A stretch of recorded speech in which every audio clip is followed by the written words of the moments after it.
The flowers are blooming all across the tri-state, and you may want to bring a bit of nature to your mom this Mother's Day. We're getting some tips from our friend at the Cincinnati Zoo, the director of horticulture, Steve Foltz. Steve, how you doing? Good to see you.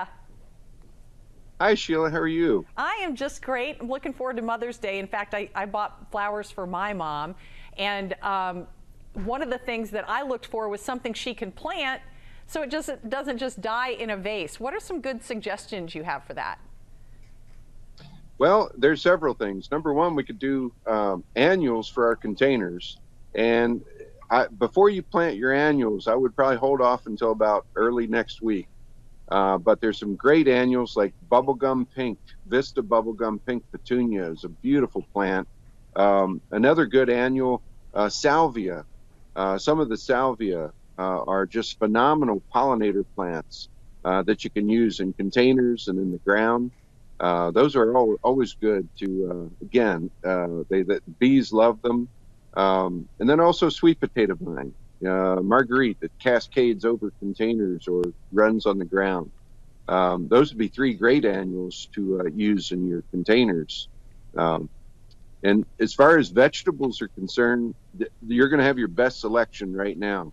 Again, I'd probably not plant them until this cold snap goes through, but I think now's the time to go visit your local garden center to do your plant buying. Yeah, one of the things I was thinking about this year would be like a little herb garden in a pot. What are some things that do well in pots as far as basil or rosemary or things like that? Yeah, I like the big common ones like chives. Chives are really easy to grow, and they'll actually stay in your container. Thyme, basil, fennel, bronze fennel is another great. And actually, bronze fennel is a great plant for pollinators. That's actually a food for the caterpillar when it's in its larval stage. So when you see a big caterpillar on your fennel, leave it alone. It's going to turn into a pretty butterfly. Okay. But those would be great herbs. Yeah. Now, if you wanted to dress up your landscape a little bit, what are some of your favorite things for doing that? You always have the zoo looking so nice. Well, I tell you, this was such a great flowering year for trees. Starting out with the magnolias this spring were beautiful.